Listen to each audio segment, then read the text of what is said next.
రాష్ట్రంలో జరుగుతున్న అరాచక పాలనపై అలాగే జగన్ ప్రభుత్వం ఏదైతే చేయలేదో దాని మీద నేను చర్చకు సిద్ధం, నీకు చర్చకు వచ్చే దమ్ముందా అంటూ చంద్రబాబు నాయుడు విసిరిన సవాల్ని జగన్మోహన్ రెడ్డి ఎందుకు స్వీకరించలేకపోయాడు అంటారు?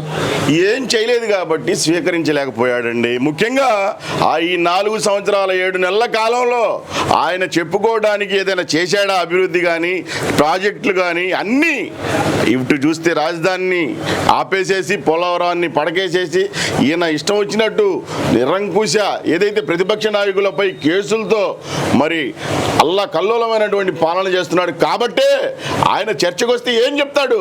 ఆయన స్క్రిప్ట్ మాస్టర్ కాబట్టి ఆయన ఏదైనా బహిరంగ సభల్లో ఏదైనా ఆయన అటు ఇటు చూడకుండా పిల్లల మీటింగు దేనికి సంబంధించిందని చెప్పి కూడా ఆలోచించకుండా మాట్లాడేటువంటి అవగాహన లేనటువంటి రాష్ట్ర ముఖ్యమంత్రిగా పేరు ప్రఖ్యాతులు గడిస్తున్నటువంటి ముఖ్యమంత్రిగా మరి భారతదేశ చరిత్రలోనే మిగులుతాడు. కాబట్టి అసమర్థుడు కాబట్టి ఏదైతే మరి చంద్రబాబు నాయుడు గారు విసిరినటువంటి సవాలుకి ప్రతి సవాలుగా ఆయన నోరు మెదపలేదంటే ఆయన యొక్క అసమర్థత ఈరోజు రాష్ట్ర ప్రజలు క్షుణ్ణంగా గమనిస్తున్నారనేది మనం కూడా అర్థం చేసుకోవాలి. కానీ ఇక్కడ మరి ఇది ఛాలెంజ్లు చేస్తున్నారు కదా జగన్మోహన్ రెడ్డి, దమ్ముంటే ఒంటరిగా పోటీ చేయండి అని చెప్పి ఒక పక్కన ఛాలెంజ్ చేస్తూనే మరో పక్కన చొక్కాలు మడత పెడతాను నేను సిద్ధం అని చెప్పి సవాల్ విసురుతున్నారు కదా. మరి ఓపెన్ డిబేట్ రావడానికి ఎందుకు భయపడుతున్నారు అనుకోవచ్చు అంటారు? ఇవాళ గౌరవ ముఖ్యమంత్రి జగన్మోహన్ రెడ్డి గారు ఒకటే ఆలోచించాలా. ఇవాళ రాష్ట్ర ప్రజలు కూడా ఏం ఆలోచిస్తున్నారంటే ఈయన చేస్తున్నటువంటి పోకిరి పనులు కావచ్చు, ఈయన చేస్తున్నటువంటి స్టేట్మెంట్లు కావచ్చు, ముఖ్యంగా ఈయన రాష్ట్రానికి ఏదైనా వరగబెట్టి ఉండుంటే రాష్ట్ర ప్రజలే మళ్ళీ హక్కును చేర్చుకుంటారు. దీంట్లో ఎటువంటి సందేహం లేదు.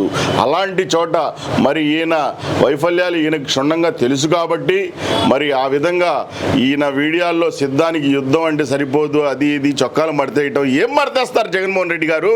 మీరు మడతేసుకొని మీ చొక్కాలు సూట్ కేసులో పెట్టుకోండి. రేపు ఏదైతే బాబాయ్ హత్య కేసులో కావచ్చు, లేకపోతే మీ ఈడీ కేసులు, మీ యొక్క ఏదైతే లావాదేవీల కేసులు ఉన్నాయో దాని మీద జైలుకి వెళ్ళడానికి మీరు సిద్ధమా?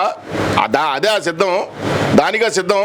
లేకపోతే మీరు గెలవలేని అని చెప్పేసి ఫిక్స్ అయిపోయి చేస్తున్నటువంటి అరాచకాల నిన్నటికి నిన్న గుంటూరులో మరి ఈ సిద్ధం బ్యానర్లు మేము ఏదైతే యాడ్ ఏజెన్సీకి సంబంధించినటువంటి వారికి డబ్బులు చెల్లించి మా గుంటూరు పార్లమెంట్కి సంబంధించినటువంటి ఎంపీ అభ్యర్థి పెమ్మసాని చంద్రశేఖర్ గారి డాక్టర్ పెమ్మసాని చంద్రశేఖర్ గారి బ్యానర్లు మేము ఏర్పాటు చేసుకుంటే మరి దానిపై అధికార బలం, అధికార మదం చూపించే విధంగా మరి ఇక్కడ లోకల్గా ఉన్నటువంటి ముస్తఫా గారు కావచ్చు, వారి అల్లరి మూకలు రౌడీలు కావచ్చు, గుండాలు కావచ్చు, ఆ రకంగా మరి ఆ బ్యానర్ల మీద బ్యానర్లు వేయటం దేనికి?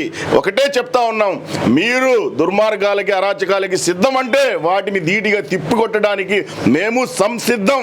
ఇంకో విధంగా చెప్పాలంటే దేనికైనా సై అని చెప్పేసి ఈ సందర్భంగా ప్రతి ఒక్క తెలుగుదేశం పార్టీ కుటుంబ సభ్యుడు కూడా అదే భావనలో ఉన్నాడనేది మీరు గుర్తుంచుకోవాలని చెప్పి చెప్తా ఉన్నాను. ఇవాళ రాష్ట్రంలో ఉన్నటువంటి ఏ సామాజిక వర్గానికి కూడా మీరు చేసింది ఏమీ లేదు.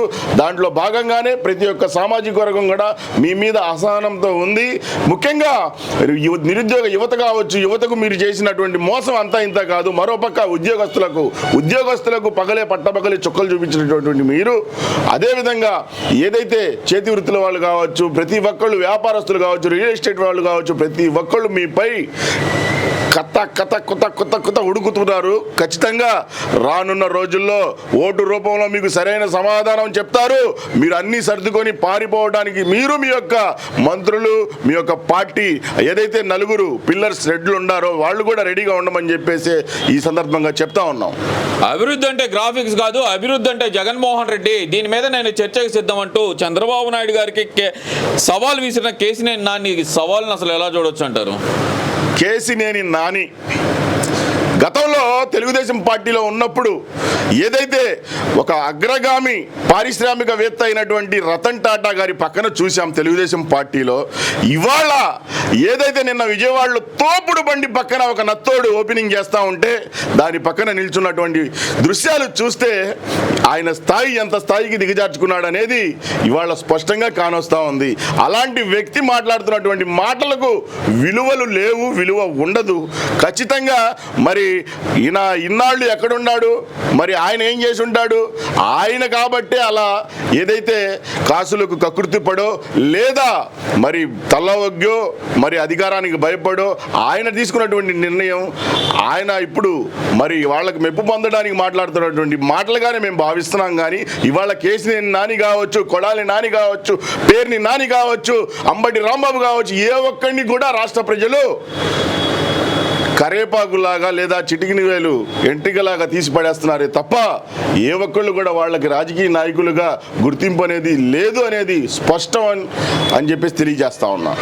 సిద్ధం పక్కన యుద్ధం అని బ్యానర్లు వేసుకుంటే సరిపోదు, దానికి చాలా దమ్ము ఉండాలి అంటూ కొడాలి నాని చేస్తున్న వ్యాఖ్యలను అసలు ఎలా చూడొచ్చు అంటారు? ఎవరైనా నాయన నీకంటే జాకీలు లేపుండావు కాబట్టి ఆ జాకీలు లేపడానికి దమ్ము కావాలా? ఇక్కడ నీలాంటోడికి నువ్వు చేస్తున్నటువంటి ఆగడాలకి, మీ ముఖ్యమంత్రి గారు చేస్తున్నటువంటి పరిపాలనకి తిప్పుకొట్టడానికి దమ్ము నీకు నాకు ఉంటే సరిపోదు కొడాలి నాని. ఈ దమ్ము గురించి మాట్లాడేటువంటి పరిస్థితి వస్తే ఖచ్చితంగా ఎవరి దమ్ము ఏందో రాష్ట్ర ప్రజలే నిర్ణయించబోతున్నారు. ఆ తర్వాత నువ్వు ఎక్కడ ఉన్నా, ఏ కొలంలో దాక్కున్నా నువ్వు చేసినటువంటి దారుణాలపై ఖచ్చితంగా న్యాయపరంగా నిన్ను వదిలేది లేదు. ఖచ్చితంగా తెలుగుదేశం పార్టీ మా అధినాయకుడు చంద్రబాబు నాయుడు గారు ఒకవేళ మెతక వైఖరి వహించిన మా యువ నాయకుడు లోకేష్ బాబు గారు నీ తోలు తీసి డోలు వాయిస్తాడనేది ఖచ్చితంగా గుర్తుపెట్టుకో కొడాలి నాని, ఖబర్దార్. నిన్న జైలు నుంచి రిలీజ్ అయిన దస్తగిరి ఒక ప్రెస్ మీట్లో మాట్లాడుతూ సిద్ధం సభలో అన్నీ మాట్లాడుతున్న జగన్మోహన్ రెడ్డి బాబాయ్ హత్య గురించి ఎందుకు మాట్లాడలేకపోతున్నాడు అని చెప్పి ఒక ప్రశ్న అయితే సంధించారు. మరి ఈ ప్రశ్నని మరి ఎలా ఎదుర్కోబోతున్నారంటారు జగన్మోహన్ రెడ్డి? మరి మీడియా సోదరులే దాన్ని వెలుగులోకి తీసుకురావాల్సినటువంటి పరిస్థితి ఇవాళ రాష్ట్ర ప్రజలు కూడా ఎదురు చూస్తూ ఉన్నారు. ఖచ్చితంగా మరి బాబాయ్ హత్య గురించి మరి గతంలో ఆయన అధికారంలో రావడానికి పెద్ద ఆయుధంలా వాడుకున్నారు దాన్ని. ఆ రాత్రికి రాత్రి బాబాయిని గొడ్డలతో లేపేసి ఏదైతే నారాసుర రక్త చరిత్ర అని దుష్ప్రచారం చేసి తద్వారా ఓట్లు లబ్ధి పొంది అధికారంలోకి వచ్చి, అధికారానికి ముందు సిబిఐ ఎంక్వైరీ కావాలని, అధికారంలోకి వచ్చిన తర్వాత సిబిఐ ఎంక్వైరీ వద్దు అని చెప్పేసి చెప్పుకున్నారంటే ఇవాళ రాష్ట్ర ప్రజల చెవుల్లో క్యాలీఫ్లవర్లు పెట్టాలనుకుంటున్నాడు జగన్మోహన్ రెడ్డి గారు. ఖచ్చితంగా ఇవాళ రాష్ట్ర ప్రజలు ఆయన చెవుల్లో క్యాలీఫ్లవర్లు పెట్టడానికి సిద్ధంగా ఉండారు, సంసిద్ధంగా ఉండారు. ఖచ్చితంగా ఏదైతే మరి మేము కూడా మీడియా ముఖంగా ఒకటే చెప్పదలుచుకున్నాం, ఏదైతే చిలక పలుకులు పలికేటువంటి వైసీపీ నాయకులు కావచ్చు, మరి వైసీపీ అధ్యక్షులు జగన్మోహన్ రెడ్డి గారు కావచ్చు, మరి ఖచ్చితంగా బాబాయ్ హత్య గురించి ఎన్నికలకు ముందు ఖచ్చితమైనటువంటి ఒక ప్రెస్ మీట్ లాంటిది పెట్టి జనాలకు వివరించాల్సినటువంటి పరిస్థితి ఇవాళ రాష్ట్రంలో ఉంది. ఒకవేళ అలాంటి చర్యకు పాల్పడకపోతే మరి జగన్మోహన్ రెడ్డి గారికి మరి ఆయన ఒప్పుకున్నట్టే. ఎందుకంటే మనకు తెలిసిన విషయం, మౌనం అర్ధాంగీకారం అనే ఒక నానుడు పదం ఏదైతే ఉందో అది 100% నిజం అవుతుందని చెప్పేసి భావిస్తాం. ఖచ్చితంగా ఏదైతే బాబాయ్ హత్య గురించి కావచ్చు, ఇంకా దమ్ముంటే పింక్ డైమండ్ గురించి కావచ్చు, ఇంకా దమ్ముంటే మరి డేటా చోరీ అని చెప్పేసి గతంలో చెప్పినటువంటి మాటలు ఉన్నాయో వాటిని నిరూపించుకోగలిగే సత్తా దమ్ము ఉందా? మరి దానికి మీరు సిద్ధమా? దానికి సిద్ధం అవ్వగలరా? దానికి సిద్ధం అంటే చెప్పండి, మేము సంసిద్ధం. మా అధినాయకుడు ఈ చర్చకి రమ్మని ఎప్పుడైతే చెప్పాడో ఎటువంటి చర్చలకైనా మా అధినాయకుడు సంసిద్ధం, మిమ్మల్ని ఇరకాటంలో పెట్టడానికి సై అని చెప్పేసి ఈ సందర్భంగా చెప్పదలుచుకున్నాం.